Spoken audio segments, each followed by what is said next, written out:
Okay, my dear. So what we are going to start. This is the continuation of the previous lecture. आज हम लोग जो देखने वाले हैं वो और भी ज्यादा इंपॉर्टेंट है मेरे बच्चों. आज हम लोग देखने वाले हैं फोटो रेस्पिरेशन.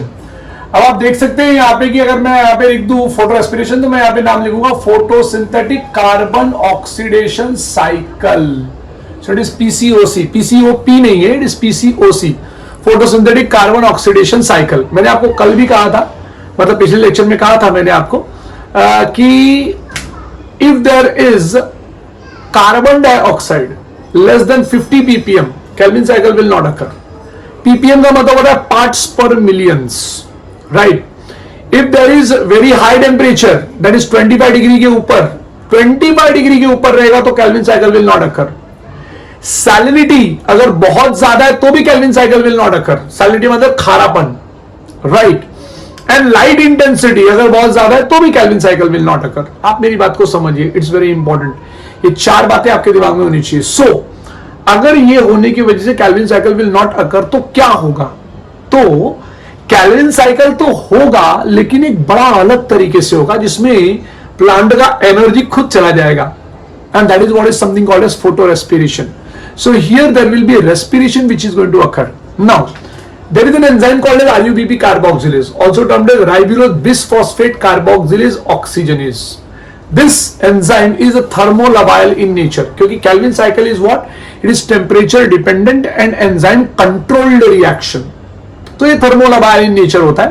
तो आप क्या देखेंगे, जरा ये देखिए कि ये टेम्परेचर जैसे ही बढ़ा, ये RUBP carboxylase नाम का enzyme will get converted into RUBP oxygenase, and instead of taking something called as carbon dioxide it will start taking something called as oxygen. अब मैं ज्यादा ये बात नहीं करूंगा कि इस साइकिल को पीकॉक साइकिल मतलब फोटोसिंथेटिक कार्बन ऑक्सीडेशन साइकिल क्यों बोलते हैं, क्योंकि यहाँ पर ऑक्सीडेशन होने वाला है. कैल्विन साइकिल में से there is a molecule called as RUBP. Now, आप भी जानते हैं कि RUBP is a 5 carbon atom, right? याद है ना? और ये प्रोसेस हो रहा है क्लोरोप्लास्ट में.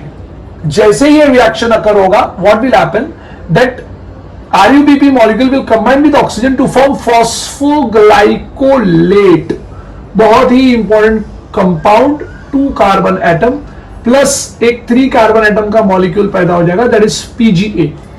अब आप समझिए कि मैं क्या कहने की कोशिश कर रहा हूं. It is 2 carbon atom here, please ध्यान देना. 2 कार्बन एटम और 3, तो 2 + 3 = 5. 5 कार्बन एटम का एक मॉलिक्यूल है RUBP मॉलिक्यूल. RUBP मॉलिक्यूल बेचारा टूट गया 2 कंपाउंड में. पहला नाम था फॉस्फोग्लाइकोलेट, दूसरा नाम था फॉस्फोग्लिसरिक एसिड या फॉस्फोग्लिसरेट. आपको याद होगा 3PGA बोलते हैं उसको. Now what happened, it released something called as IP molecule और PI. अब PI मतलब फॉस्फेट विच इज इनऑर्गेनिक, और IP का मतलब होता है इनऑर्गेनिक फॉस्फेट. ऐसे फॉर्म किया यहाँ पे ग्लाइकोलेट. अब आपके बुक का कांड सुनिए. आपकी बुक में it is something called as glyoxylate मेरे बच्चों. Now what do you mean by glyoxylate? ये रॉन्ग है, वहां ग्लाइऑक्सिलेट नहीं आएगा, वहां पे ग्लाइकोलेट आएगा. तो जरा मुझे बुक दिखाना, I can show them. So it is something called as, जरा यहां पर देखिए मेरे बच्चों, आपके बुक में यहाँ पे ऑक्सीलेट लिख के दिया है इन लोगों ने, glyoxylate which is wrong basically. ये देखिए यहाँ पे इन्होंने ग्लाइऑक्सिलेट लिख के दिया है, राइट मेरे बच्चों? आपको दिख रहा है ग्लाइऑक्सिलेट यहाँ पे, हाँ या ना? तो प्लीज ये याद रखो मेरे बच्चों, आपको यहाँ पे दिखेगा इट इज ग्लाइऑक्सिलेट कर दिया यहाँ पे, जो रॉन्ग है. मुझे ये मैं आपको बता, ये और ये दोनों भी पॉइंट रॉन्ग है.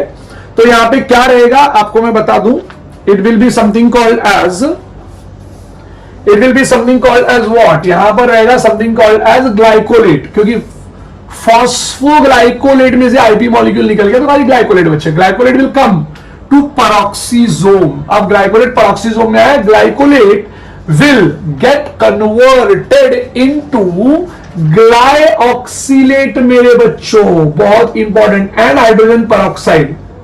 प्लीज याद रखो बुक, प्लीज याद रखो मेरे बच्चों, यहां पे ग्लाइकोलेट है और glycolate is getting converted into glyoxylate मेरे बच्चों. और यहां पर इन्होंने क्या गड़बड़ कर दिया है, जरा ये देखिए, ये देखिए यहां पर आपको ग्लाइकोलेट दिख रहा होगा, दिख रहा है कि नहीं दिख रहा है मेरे बच्चे?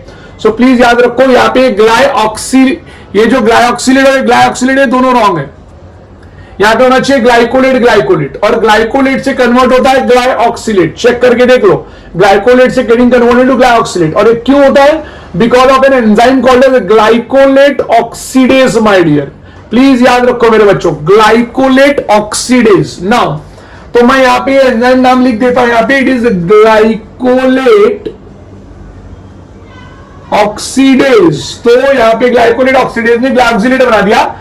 Glycolate will get converted into an enzyme into an amino acid called as glycine। अब देखिए यहां पे 2 कार्बन है, ये भी 2 कार्बन रहेगा, ये भी 2 कार्बन रहेगा, ये भी 2 कार्बन रहेगा, यहां पे ये भी 2 कार्बन रहेगा यहां पे, प्लीज याद रखना मेरे बच्चों, बहुत ही ज्यादा इंपॉर्टेंट। तो ग्लाइसिन भी 2 कार्बन एटम का कंपाउंड है।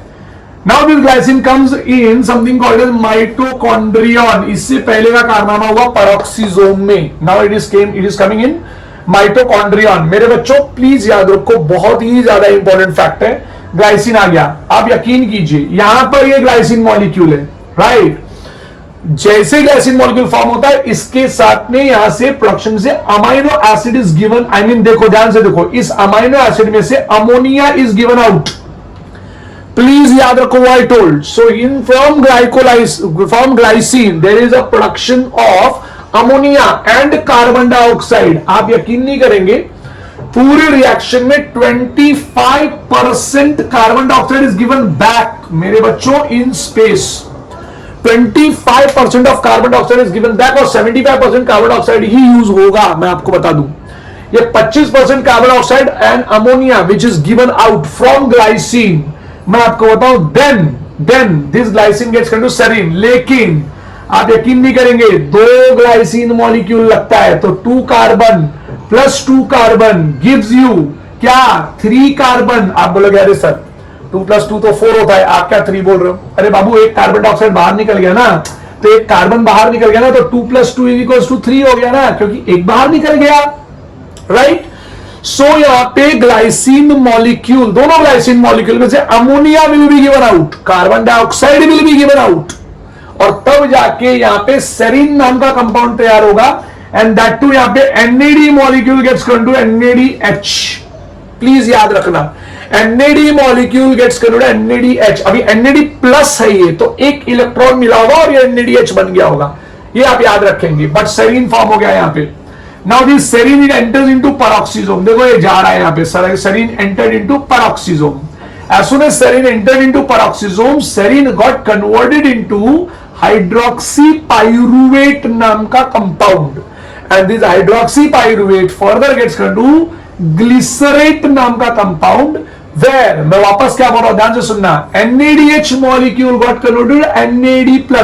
ये उल्टा हो रहा है, देख लो यहां पे, ये लिख के आना एग्जाम में, महा इंपॉर्टेंट है। Now this glycerate enter again into a chloroplast, and this glycerate के पास ये आईपी मॉलिक्यूल आ जाएगा। क्यों?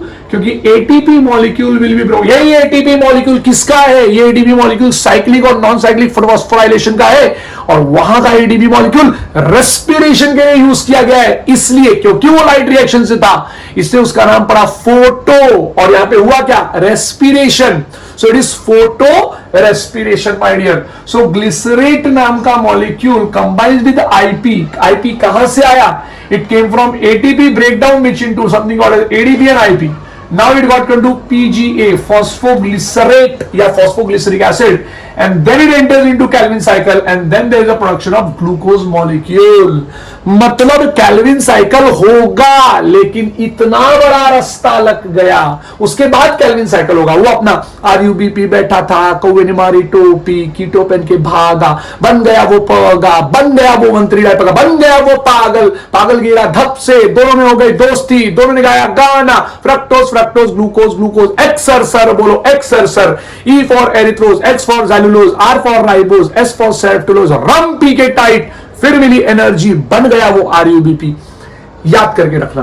तो अब यहां पर जो आपका प्रोसेस हुआ, इसके लिए 3 ऑर्गेनेल्स इंपॉर्टेंट है। पहला वाला chloroplast, RUBP molecule, because that RUBP carboxylase got converted into RUBP oxygenase, RUBP molecule combined with oxygen to form what?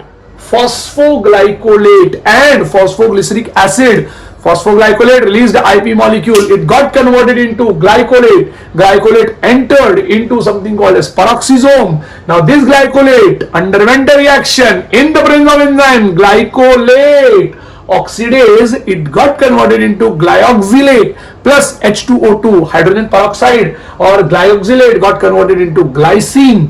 Glycine entered into something called as mitochondrion. अब पूरा रिएक्शन एक बार और होगा. मेरी बात सुनो, पहला तो ग्लाइसिन फॉर्म हुआ, एक बार रिएक्शन यहां से पूरा एक बार होगा और एक और ग्लाइसिन मॉलिक्यूल फॉर्म होगा. तो हो गए कितने? दो ग्लाइसिन मॉलिक्यूल. दोनों ग्लाइसिन मॉलिक्यूल जुड़ते हैं, अमोनिया रिलीज करते हैं, कार्बन डाइऑक्साइड रिलीज करते हैं.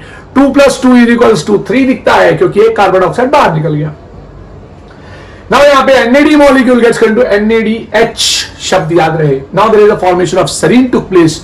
Serine entered into peroxisome and serine got converted into hydroxypyruvate. Hydroxypyruvate got converted into glycerate, and यहाँ पे NADH molecule got into NAD plus.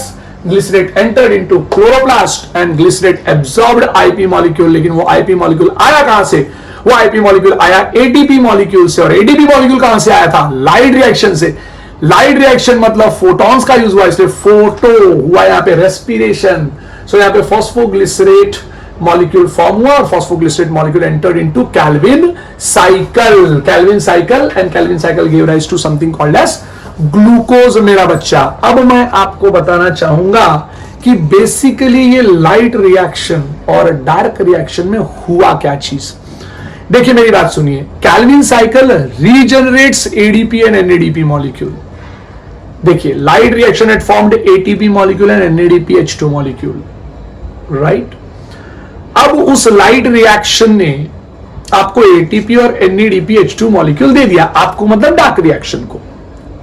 तो कैसे दिया? अब आप यकीन करेंगे, ये भी आपकी बुक में रॉन्ग लिखा है. 24H2O, पेज नंबर 143 पे जाके देखना, वहां पे 24H2O दिया है. सबसे पहली बात मैं आपको बता दूं बेटा, वहां 24H2O होना नहीं चाहिए, वहां पे होना चाहिए 12H2O. मैं 1 मिनट के लिए हटता हूं, आप इस चीज को पूरा अच्छी तरीके से देख लीजिएगा. ओके, तो मैं इसको रब कर दूं. चलो मैं रब करता हूं अभी. ओके, तो यहां पर आप इस बात को याद रखेंगे भाई, ऑक्सीजन का एंट्री हुआ है, फोटो रेस्पिरेशन हो गया है, प्लीज याद रखना, भूलना मत. और आपको 2 कार्बन डाइऑक्साइड, जैसे मैंने आपको बताया, यहाँ पे कार्बन डाइऑक्साइड 2 नहीं निकलेगा, कार्बन डाइऑक्साइड 1 ही निकलेगा. लेकिन आप इतना याद रखना, 25% ऑफ कार्बन डाइऑक्साइड यहाँ पे again given back in the environment. ये बहुत गड़बड़ वाली बात है.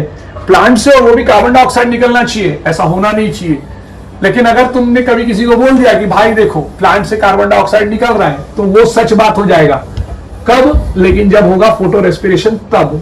अच्छा, फोटो रेस्पिरेशन होगा तो ऐसा तो नहीं है ना कि कैल्विन साइकिल नहीं अकर होगा. कैल्विन साइकिल अकर होगा, लेकिन प्रोसीजर थोड़ा लंबा हो गया, एटीपी और ज्यादा खर्चा होगा, right. Now so as I was telling to you that come to page number 143, और आप वहां पर देखेंगे कि Calvin cycle regenerates ATP molecule. अरे बाबा, एटीपी मॉलिक्यूल और NADPH2 मॉलिक्यूल फॉर्म हो गया. अब कैल्विन साइकिल ने क्या दे दिया वापस? एडीपी और आईपी मॉलिक्यूल भी बाद में दे दिया, NADP मॉलिक्यूल भी बाद में दे दिया. ठीक है, चलो देखते हैं कि लाइट रिएक्शन में क्या होता है. ये रहा लाइट रिएक्शन. तो मुझे ये पता चला कि लाइट रिएक्शन में 12H2O मॉलिक्यूल मिलेगा मुझे, दिखेगा मुझे लाइट रिएक्शन में. A 12H2O molecule will be broken down into 12OH, right? 12OH plus 12H plus. Sir तब तो आपको 12OH ना आपको नेगेटिव करना पड़ेगा. अगर आप 12H प्लस लिख रहे हो तो करेक्ट हो गया. अब मैं आता हूं 12OH माइनस के लिए, तो 12OH प्लस निकल गया क्या रे बाबा? 12 इलेक्ट्रॉन. यस और नो? ये रॉन्ग है, याद रखना. ये राइट है, ये वाला राइट है. ठीक है, तो ये रिएक्शन नंबर 1 हो गया, ये रिएक्शन नंबर 2 हो गया, रिएक्शन नंबर 3. मैं लाइट रिएक्शन की बात कर रहा हूं. लाइट रिएक्शन में एक्चुअली क्या होता है? फोटोलाइसिस ऑफ वाटर ना रे बाबा. लिख देता हूं ना मैं यहाँ पे, फोटोलाइसिस ऑफ वाटर. आप मुझे बोलेंगे अमित सर आपने तो 4H2O से पढ़ाया था. हाँ 4H2O से पढ़ाया था, लेकिन ये 12H2O का दिखाना है क्योंकि आपका फोटोसिंथेसिस का रिएक्शन ही है ना 6CO2 प्लस 12H2O, राइट. तो 12H2O का हिसाब किताब देना पड़ेगा ना भाई. हाँ, अब यहां पर 18 एडीपी मॉलिक्यूल प्लस 18 आईपी, अब आपकी बुक में पीआई लिखा है, फॉस्फेट विच इज इनऑर्गेनिक, आप ये भी लिख सकते हैं, या आप आईपी लिख सकते हो। सो ये 18 एडीपी और 18 पीआई मॉलिक्यूल फॉर्म हुआ था और बन गया था 18 ATP molecule, right my dear. 18 ATP molecule form हुआ था, एकदम बराबर याद रहेगा, राइट। अब सर ये इसको मैं थर्ड नंबर पे नहीं, मैं इसको फोर्थ नंबर पे लाता हूं क्योंकि थोड़ा सा इससे रिलेटेड बातें कर लेते हैं, राइट। यहाँ पे जो तुमने लिखा है 12OH वाला, तो लिख देता हूं ये जो 12 इलेक्ट्रॉन है ना बेटा, ये देखो ये वाला और ये वाला, राइट। ये 12 क्या, 12 इलेक्ट्रॉन एंड 12 प्रोटॉन। आपको पता है ये 12 इलेक्ट्रॉन 12 प्रोटॉन किसने ले लिया, चलो बताता हूं। 12NADP, क्या चार्ज में लाना पड़ेगा, तो लाना पड़ेगा प्लस, यहां पे आते ही मान ये बन जाएगा 12NADPH। ध्यान से देखिए, आप बोलेगे सर आपने पहले एक लिखा था, तो वो लिख देता हूं बाबा, वो क्या लिखना पड़ेगा 18 ADP। So it is 18 ADP plus 18 PI, phosphate which is inorganic, और यहां पर हो जाएगा 18 ATP मॉलिक्यूल। आप देखिए, ध्यान से देखिए क्या बोल रहे हैं मेरे बच्चों, ये what they are telling, it's very important. So यहां पर आपने देखा होगा, यहां पे 18 ADP प्लस 18 IP, तो 18 जो है वो ATP मॉलिक्यूल जो है फॉर्म हो गया। अब हाँ, अब आपका बचता है ये वाला, अरे बाबा ये वाला, ये देखो ये वाला, तो ये 12, ये फिफ्थ नंबर पे आएगा। 12OH मॉलिक्यूल क्या देगा, 12OH मॉलिक्यूल देगा something called as 6H2O plus something called as 6O2, right. आप बोलोगे नहीं सर मुझे नहीं जमा, आप जो बताए वो मुझे नहीं जमा, मैं आपको नहीं एक रिएक्शन लिख के दिखाता हूं। 6CO2 plus 12H2O in the presence of visible light या सनलाइट, आप जो चाहिए वो लिख सकते हो, मैं सनलाइट लिख देता हूं, अच्छा लगता है।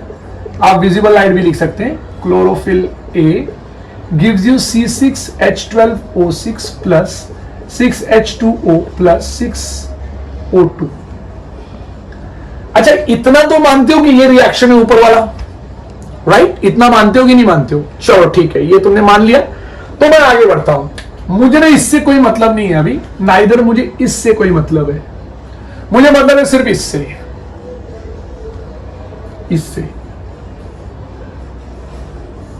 आप देख सकते हैं ये H2O यहां पर दिखेगा, मैं रेड कलर से लिखूंगा ताकि आपको पता चले, बराबर। और आप देख सकते हो कि प्रोडक्ट देखो आपको यहां पे मिला है, हाँ या ना, राइट? इतना तो कंफर्म है। अब ये 12H2O will be broken down into 12OH minus and 12H plus. अब 12OH माइनस का क्या हुआ, 12OH बना और 12 इलेक्ट्रॉन बना। ये दोनों लोगों को NADP मॉलिक्यूल ने संभाल लिया कि नहीं संभाल लिया, चेक करो। और फिर आपका बचता है ये 12OH, ये 12OH को मैंने यहां पे ला दिया इस तरीके से, और यहां पे मैंने 6H2 और O2 लिख दिया यहां पे। नॉट ओनली दैट, ये 18 ADP मॉलिक्यूल और 18 PI molecule combined bond 18 ADP। ये जो दो आप देख रहे हैं ना मेरे बच्चों, 12 NADPH और 18 ATP, यकीन मानिए these are the two compounds, बच्चा parties, it's very important, these are the two compounds which are used in dash. कहां यूज हुआ, चलो बताओ मुझे। It was used in something called as Calvin cycle. Okay my dear, so जैसे मैंने आपको बताया यहाँ पे पूरा तरीका। एक बात आपको और बता दूं मैं, जैसे यहाँ पे 12 इलेक्ट्रॉन्स जो आप देख रहे हैं और 12 प्रोटॉन्स जो आप देख रहे हैं, ऐसे 12 NADPH फॉर्म होगा और वापस 12 प्रोटॉन्स और 12 इलेक्ट्रॉन्स, क्योंकि बहुत ज्यादा electrons and protons are present in the chloroplast, and finally this will get to 12 NADPH2। लेकिन आपके बुक में ये लिखा नहीं है, तो मैं भी लिख नहीं रहा हूं यहाँ पे NADPH2 आना चाहिए। तो ये क्या होगा कि there are large number of protons and electrons which are formed ना, so large number of proton electrons form हुए, तो they will combine and they will form NADPH2, 12 NADPH2। लेकिन फिलहाल आपके बुक में इन्होंने ऐसे ही लिखा, तो हमने भी ऐसे ही लिख दिया है, याद रखना। ओके, नाउ व्हाट हैपेंस, अब आप अपने नेक्स्ट पेज पर जाएंगे, पेज नंबर 144 पे, तो आपको एक बड़ा गजब का चीज दिखेगा उधर। पता नहीं क्यों, I don't know why they written 24H2O। जिंदगी में पहली बार आपने देखा होगा कि फोटोसिंथेसिस में 24H2O का ये लोग आपको कैलकुलेशन दिखा रहे हैं। हालांकि ये 24H2O नहीं होना चाहिए, वो होना चाहिए 12H2O, है ना, क्योंकि हमने 12H2O से पढ़ा था। तो 24H2O से कभी नहीं आता मेरे बच्चों ये, ठीक है। अब यहां पे क्या हुआ, ये this is going to occur in dark reaction. ये मैं डार्क रिएक्शन में दिखाने वाला हूं। तो डार्क रिएक्शन में क्या हुआ है मैं आपको बता दूं मेरे बच्चों। सो डार्क रिएक्शन में क्या हुआ, 6CO2 यूज हुआ था प्लस 18 ATP मॉलिक्यूल यूज हुआ था, आपको याद होगा, प्लस 12 NADPH2 यूज हुआ था, 2, लेकिन यहां पे इन्होंने लिखा H, तो मैं इसको ऐसे ही रहने देता हूं। And this gave what, C6H12O6, आपको याद होगा C6H12O6 प्लस यहां पे क्या मिला आपको, यहां पे मिलेगा something called as H2O, right. ये इन्होंने दिखाया है 6H2O मिलेगा आपको मेरे बच्चों यहां पे, ठीक है, 6H2O प्लस आपको इन्होंने दिखाया है भाई कि 18 ADP मॉलिक्यूल मिलेगा, बराबर है, प्लस आपको मिलेगा 18 IP मॉलिक्यूल, जो मैंने आपको बताया था, ये PI मॉलिक्यूल भी लिख सकते हो, PI मॉलिक्यूल, प्लस आपको मिलेगा 12 NADP प्लस। अब आपके टेक्स्ट बुक का है इसलिए लिख रहा हूं, यहां पे मुझे H2 लिखना है, याद रखना।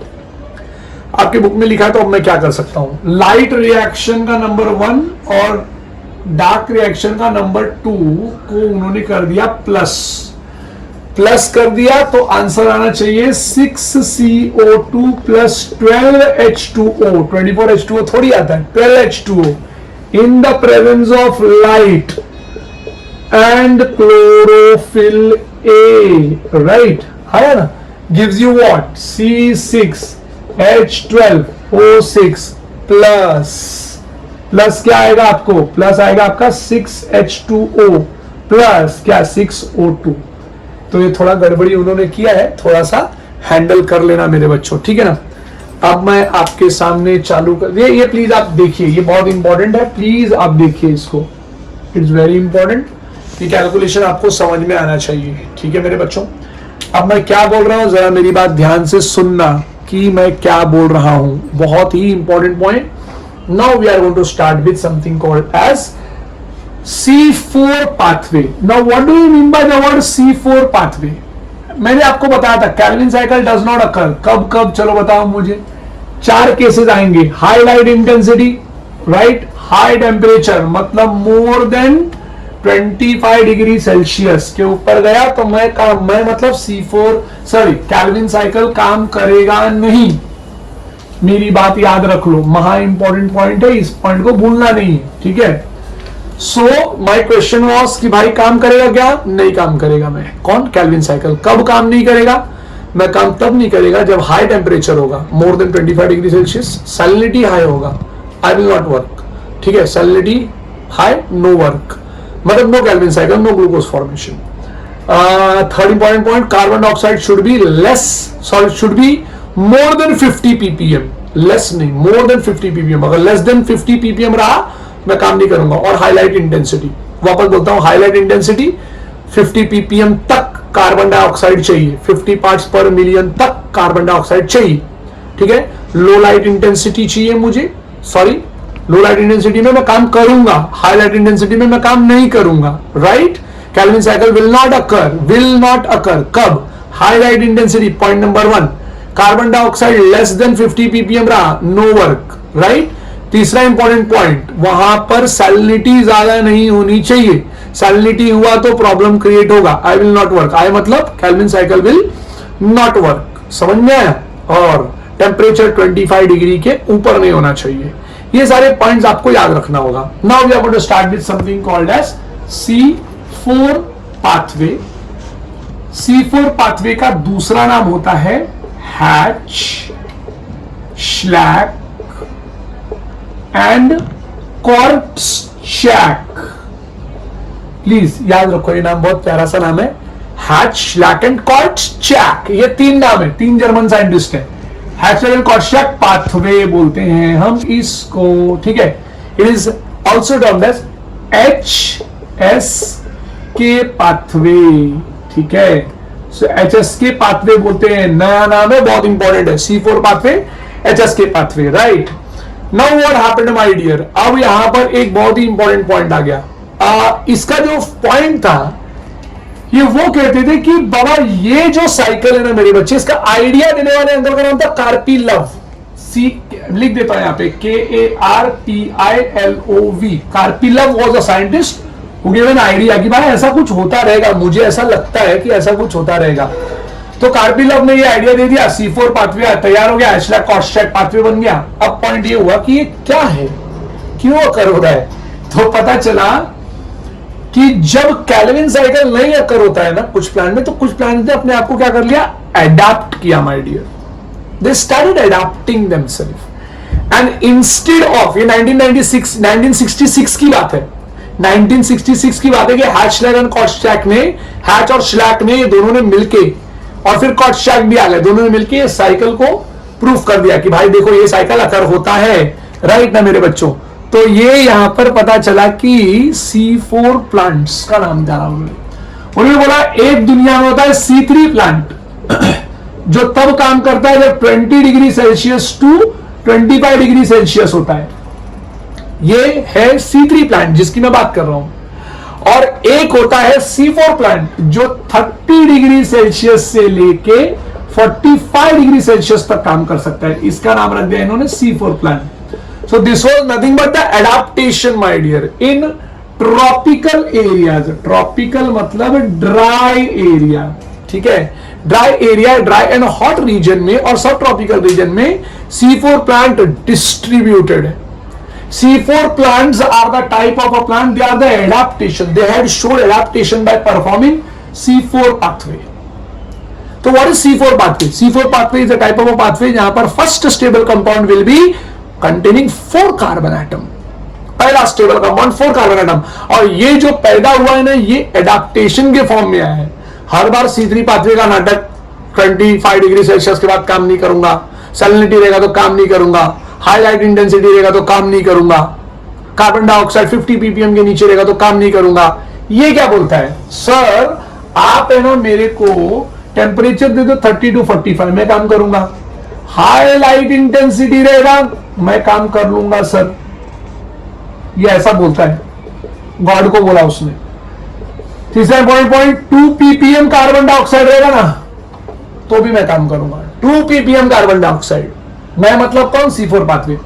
सो C4 pathway will occur under high salinity condition also, 2 ppm, मात्र 2 ppm, मतलब 1 मिलियन मॉलिक्यूल में अगर 2 कार्बन डाइऑक्साइड है तो भी ये काम करेगा मेरे बच्चों। सो हाई सैलिनिटी काम कर लूंगा, 2 ppm काम कर लूंगा, हाई इंटेंसिटी ऑफ लाइट अरे काम कर लूंगा sir, temperature 30 to 45 degree Celsius. So it is nothing but an adaptation. अब हमको ये कहां मिला, ये प्लांट्स जो है वो ट्रॉपिकल और सब ट्रॉपिकल एरियाज में मिलता है। तो ट्रॉपिकल और सब ट्रॉपिकल एरियाज में जब देखा गया तो और डिस्कवरी हुई। अब मैं आपको थोड़ा सा बुक के बाहर का पढ़ाऊंगा यहाँ पे, क्योंकि जब और डिस्कवरी हुई तो पता चला कि देयर आर अबाउट 18 फैमिलीज, बच्चों बहुत ज्यादा important point, there are about 18 families, 18 family मेरे बच्चों याद रखना, 18 फैमिलीज याद रखना, किसके, मोनोकॉट्स के, हाँ नहीं बेटा, 18 फैमिली में से 3 फैमिलीज प्लीज याद रखो, बहुत इंपॉर्टेंट है, 3 families from monocot, 3 family monocot से, एंड 15 फैमिली डाइकॉट से।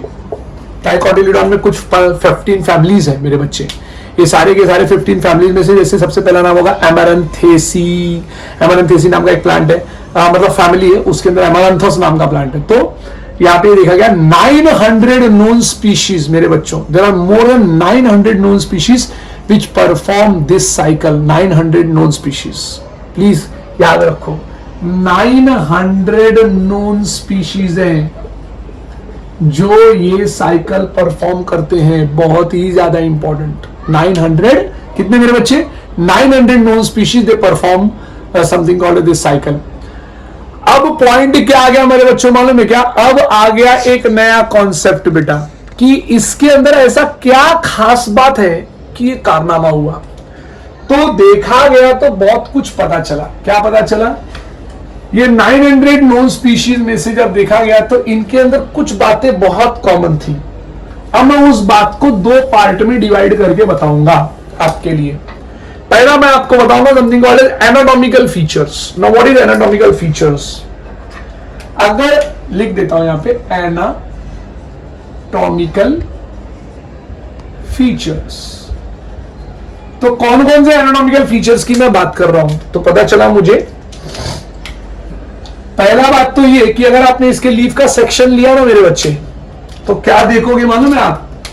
ये बना देता हूं एपिडर्मिस, ठीक है, ये बना दिया एपिडर्मिस, नीचे भी बना दूंगा एपिडर्मिस ऐसे, और इस संकन स्टोमेटा बना दूंगा इसका ऐसे, and epidermis is done here. Centre में रहेगा जाइलम एंड फ्लोएम, बराबर ना? जाइलम एंड फ्लोएम बनाना पड़ेगा, ऐसा लिख देता हूं बस खाली, ये जाइलम है, ये फ्लोएम है, और इसके आजू बाजू ब्लैक कलर का मार्कर प्लीज, और इसके आजू बाजू जो है वो आपको दिखेगा something called as bundle sheath cell. आप जानते हैं मेरे बच्चे बंडल शीथ सेल्स, राइट है ना? तो ये बंडल शीथ सेल्स भी बनाना पड़ेगा ऐसा, राइट, ये बंडल शीथ सेल बन गया। अब आप कमाल की बात देखेंगे तो आपको पता चलेगा कि यहां पे ये जो मैं बाकी के जो सेल्स बनाऊंगा ना, आप देख के घिल जाओगे, these are mesophyll cells, right ना मेरे बच्चों? आप देख के पता नहीं कर सकते कि here mesophyll cell will not be differentiated into dash. क्या पता चला? Mesophyll cell will not be differentiated into dash, into palisade and spongy cells. So ये हो गया तुम्हारा मीजोफिल सेल्स। मैंने ये ट्रांसवर्स सेक्शन लिया है ऑफ C4 प्लांट के लीफ का, ठीक है ना, याद रखना। सो मीजोफिल सेल्स है यहां पे, विच इज नॉट, ये पहला एनाटॉमिकल कैरेक्टर, एनाटॉमिकल फीचर, पहला anatomical feature, mesophyll cells are not differentiated into dash palisade and spongy cells. ये पहला एनाटॉमिकल फीचर। क्या बोला मैंने मेरे बच्चों, मेरे को बताओ? पहला एनाटॉमिकल फीचर इज कि यहां पे mesophyll cell is not differentiated into dash and dash. तो क्या it is not differentiated into palisade and spongy tissue. दूसरा जबरदस्त anatomical feature, vascular bundle is covered by bundle sheath cell in dash like manner. महा important point है, in dash like manner. तो surrounded by bundle sheath cell in which like manner. तो आपको मालूम होगा वो जब भी कोई नेता लोग जब मर जाते हैं ना, तो ऐसा कैसा उनको गोल फूल चढ़ाया जाता है। It is termed as wreath, WREATH, wreath या व्रीथ, राइट। सो दिस व्रीथ, देखो व्रीथ लाइक मैनर में दिख रहा है, तो wreath like manner, right. Bundle sheath cells are present in dash like manner, wreath like manner. तो ये व्रीथ लाइक मैनर के लिए नाम पड़ता है क्रांज। जर्मनी में व्रीथ is termed as a dash, it is termed as Kranz मेरे बच्चे, प्लीज याद रखना। In Germany, wreath is termed as Kranz. So such type of anatomy is termed as Kranz anatomy. तो नीट में क्वेश्चन आ सकता है कि Kranz anatomy is seen in dash. तो Kranz anatomy is seen in C4 pathway.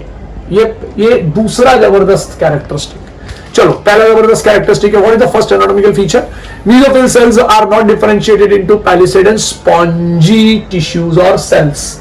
दूसरा important point, the vascular bundle is surrounded by bundle sheath cell in a dash like manner, wreath like manner और necklace like manner.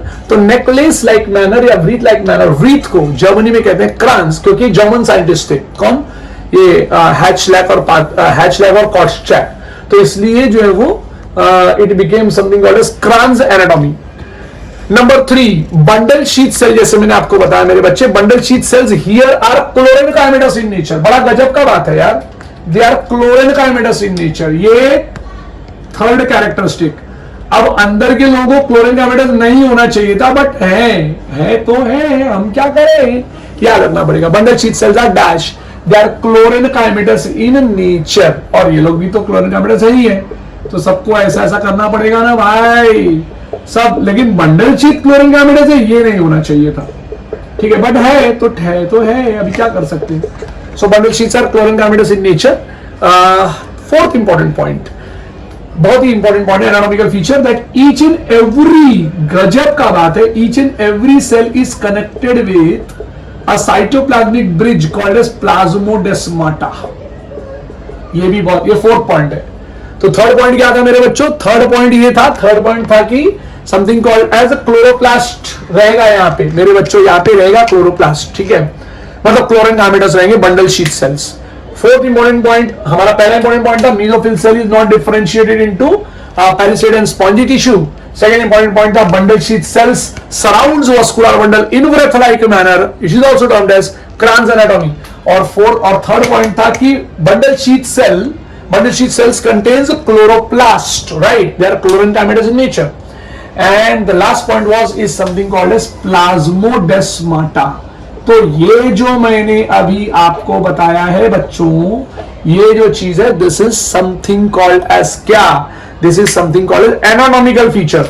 बच्चे अब मैं आपको बताऊंगा cytological feature, जरूरी है, तो ये थोड़ा सा मिटाना पड़ेगा, मैं हटता हूं थोड़ा सा,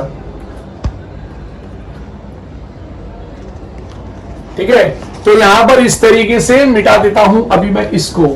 अब एनाटॉमिकल फीचर हो गया तुम्हारा ओवर, और अब तुम्हारा चालू होगा साइटोलॉजिकल फीचर। चलो देख लेते हैं, तुम्हारे बुक में तो नहीं है, बट ये एडेप्टेशन है जो आपको याद होना चाहिए कि why C4 plants are most और more advanced as compared to dash C3 cycle. The reason behind that is this, C4 plant का C4 पाथवे। अब आ गया साइटोलॉजिकल फीचर। सबसे पहली बात, C4 प्लांट में गजब का बात है बाबा, क्लोरोप्लास्ट, ये साइटोलॉजिकल फीचर लिख देता हूं, cytological feature chloroplast is of two types. Can you imagine? Chloroplast भाई दो टाइप का है। कौन कौन सा दो टाइप का है? मुझे तो नहीं आता है, आप ही बताओ। अगर मैं बोल दूं ऐसे तो आप बोलोगे नहीं सर आप ही बताओ। सो टू टाइप हो गया, डायमॉर्फिक क्लोरोप्लास्ट। अब डायमॉर्फिक क्लोरोप्लास्ट का मतलब क्या होता है मेरे बच्चों? सिंपल सा लॉजिक है कि बंडल शीट सेल्स के अंदर जो क्लोरोप्लास्ट होता है ना बेटा, लिख देता हूं यहां पे, बहुत important point, bundle sheet cell और यहां पे लिखूंगा mesophyll cell, bundle sheet cell and mesophyll cell, दोनों का लिखूंगा। बंडल शीट सेल का पहला point, the chloroplast of bundle sheet cell and chloroplast of mesophil cell. So the chloroplast of bundle sheath cells are dash, they are larger. And second point, agranal. बड़ा गजब का बात हुआ मेरे बच्चे। मैं अगर एक बंडल शीट सेल बना दूं ऐसा, तो क्लोरोप्लास्ट लार्ज है और इसमें ग्राना नहीं है। बहुत गजब का बात। क्लोरोप्लास्ट आर लार्जर एंड अग्रानल मेरे बच्चे, राइट। एंड स्ट्रोमा के बारे में क्या कहोगे? स्ट्रोमा इज एबंडेंट, माने बहुत सारा स्ट्रोमा, हाँ, और स्टार्च ग्रेन रहेगा। लेकिन क्लोरोप्लास्ट ऑफ मेसोफिल सेल देखोगे तो आप बोलोगे अरे ये तो स्मॉलर है। चलो स्मॉलर लिख दिया, smaller than bundle sheet sales. तीसरा पॉइंट, ग्राना प्रेजेंट, प्लीज याद रखो। थर्ड पॉइंट, स्ट्रोमा कम, स्ट्रोमा लैक करते हैं ये, सो दे लैक स्ट्रोमा और स्ट्रोमा विल बी लेस। और यहां पे स्टार्च ग्रेन्स भी नहीं होते, जबकि यहां पे स्टार्च ग्रेन्स है। Starch grains present in large amount, starch grains, यहां पे क्या हो जाएगा भाई? स्टार्च ग्रेन्स लैक करते हैं, लिख देता हूं लैक। ये प्लीज याद रखो बेटा, ये जो मैंने आपको बताया मेरे बच्चे, इट्स वेरी वेरी महा इंपॉर्टेंट बेटा। इसको बोलते हैं हम लोग साइटोलॉजिकल फीचर। नीट में ये आने का चांसेस है। आपको नाम से पूछेंगे भाई एनाटॉमिकल का क्या है, भाई साइटोलॉजिकल का क्या है। अब मैं इसके बाद आपको फिजियोलॉजिकल फीचर भी बताऊंगा, लेकिन फिजियोलॉजिकल फीचर आपको एक्सप्लेनेशन के साथ बताऊंगा मेरे बच्चों। समझ में आया मेरे बच्चों? अभी मैं इसके बाद I am going to make a entire diagram of C4 pathway. Okay my dear, so this is what is something called as C4 pathway. जैसे मैंने आपको बताया था मेरे बच्चों कि C4 pathway is what? C4 pathway is a modification, it was an adaptation done against C3 pathway, है ना मेरे बच्चों? तो क्या होता है जरा यहां पर देखिए, यहां पे C4 पाथवे को C4 पाथवे क्यों कहा गया उसका भी इंपॉर्टेंट बताता हूं मैं आपको। यहां पे आपको एक कंपाउंड दिख रहा होगा, इस कंपाउंड का नाम है phosphoenol pyruvate. And let me tell you, हम इस समय खड़े हैं मीजोफिल सेल के अंदर। आप जरा इमेजिन कीजिए, मीजोफिल सेल्स बाहर की तरफ थे, राइट, और फिर उसके बाद थे बंडल शीथ सेल्स। तो ये रहा आपका बंडल शीथ सेल्स। प्लीज ध्यान दीजिए, नहीं याद रहेगा तो भी आपको याद रखना पड़ेगा, राइट। कैसे याद रखेंगे? देखो मैं इसको बोलता हूं BSc और मैं ये देखो इसको बोलता हूं MSc। तो आप क्या याद रखना कि यूरेका के स्टूडेंट जो है सबसे पहले MSc करते हैं, फिर वो करते हैं BSc, राइट। सो MSc करने का है, शुरुआत करते हैं फॉस्फोइनॉल पायरुविक एसिड। ये एक ही मॉलिक्यूल है लेकिन 3 कार्बन एटम है, यहाँ पे 3 कार्बन एटम है। So it absorbed, it took something called as carbon dioxide. ये जो फिक्सेशन हुआ है इसको हम लोग कहते हैं एटमॉस्फेरिक फिक्सेशन। मेरे बच्चों प्लीज याद रखना, एटमॉस्फेरिक फिक्सेशन, हाँ ये आपको याद रखना है। दिस इज एटमॉस्फेरिक फिक्सेशन, बहुत ही ज्यादा important. Now as soon as phosphoenol pyruvic acid and carbon dioxide, it combines in the presence of enzyme called as a PEP carboxylase। तो यहां पर एंजाइम लिख देता हूं, PEP कार्बोक्सिलेज नाम का एंजाइम, LASE। तो पेप कार्बोक्सिलेज नाम के एंजाइम की वजह से it form something called as the first stable compound containing 4 carbon atom. पहला stable compound containing 4 carbon atom, ये देखो यहाँ पे ये रहा ऐसा, ठीक है ना। सो ये 4 कार्बन कंपाउंड वाला केस अगर आप देख रहे होंगे तो आपको पता चलेगा कि ये ऑक्सैलो एसिडिक एसिड है, इसको OAA भी लिखते हैं। ऑक्सैलो एसीटेट तो लिखते हैं ये, लेकिन इसको ऑक्सैलो एसिडिक एसिड भी लिखते हैं, which is 4 carbon first stable compound. मेरा बच्चा आप प्लीज याद रखना, it is first stable compound. Next process is something called as reduction. अब मैं आपको बता दूं, एक्चुअली यहां पर होता है NADPH2। ये H2 मॉलिक्यूल अंदर आएगा और यहाँ पे oxaloacetate gets converted into malate, लेकिन आपके बुक में लिखा है NADPH, इसलिए मैं कुछ गड़बड़ करूंगा नहीं। और जब यहां आ रहा है तो इस प्रोसेस का नाम होता है रिडक्शन। सो पहले प्रोसेस का नाम क्या था सर? कार्बोक्सिलेशन। लिखना तो पड़ेगा, carboxylation. The first process termed as carboxylation where phosphoenol pyruvate molecule combined with carbon dioxide to form oxaloacetate, right, in the presence of enzyme PEP carboxylase, right, and oxaloacetate molecule is formed। oxaloacetate undergoes a reduction, यहाँ पे reduction नाम का process होगा in the presence of enzyme malate dehydrogenase, got converted into malate, and now this malate it enters into BSc, right. ये लो ऐसे कर देता हूं, मैलेट एंटर्ड इनटू कहां रे? BSc। तो पहले आपने किया MSc, फिर आप कर रहे हैं BSc। Now malate molecule got converted into pyruvate by release of क्या, जरा यहां पर देखो ये NADP है, प्लस है ना, इट गॉट इनटू NADPH, साथ में रिलीज हुआ कार्बन डाइऑक्साइड। आप प्लीज ध्यान दीजिए मैं क्या बोल रहा हूं, कार्बन डाइऑक्साइड। अब यहां पे 4 कार्बन का तो ये 4 कार्बन ही रहेगा, ये भी 4 कार्बन ही रहेगा। तो ये जो 4 कार्बन है ना, इनको आपके NCERT के बुक में लिखा है C4 एसिड, ये भी आपका है C4 एसिड, ठीक है। अब यहां पर अगर आप इधर आ जाएंगे ना मेरे बच्चे, तो ये पाइरुवेट मॉलिक्यूल है, एक कार्बन डाइऑक्साइड बाहर निकल गया, इसलिए बन गया 3 कार्बन एटम वाला, इसको लोग कहते हैं C3 एसिड। अभी पाइरुविक एसिड तो पाइरुवेट, यहाँ पे इसको भी कहते हैं C3 एसिड। तो कंफ्यूज मत होना, एग्जाम में पूछ सकते हैं what do you mean bye C3 acids. तो ये C3 एसिड्स है। मैलिक एंजाइम से यहाँ पे कार्बन डाइऑक्साइड निकल गया, ये कार्बन डाइऑक्साइड एंटर्स इनटू क्या?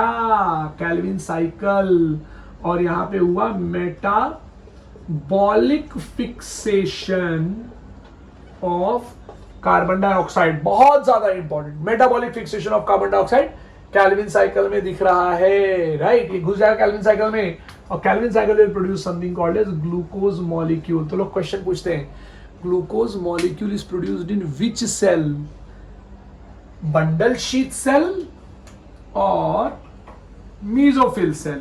कौन सा सेल है जरा देखो, यहाँ पे बंडल शीथ सेल है या मीजोफिल सेल है। तो glucose molecule is produced in something called as bundle sheath cell, right. तो ये याद रखो।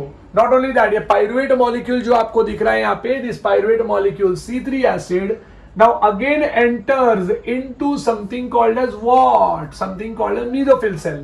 और पायरुवेट मॉलिक्यूल को यहाँ पे 2 IP मॉलिक्यूल, बहुत महा इंपॉर्टेंट, 2 IP मॉलिक्यूल यहाँ पे कंबाइन होता है। And when the 2 IP molecule combines, please ध्यान दो, ATP got broken down into AMP and 2 IP molecule, adenosine monophosphate and 2 IP molecule।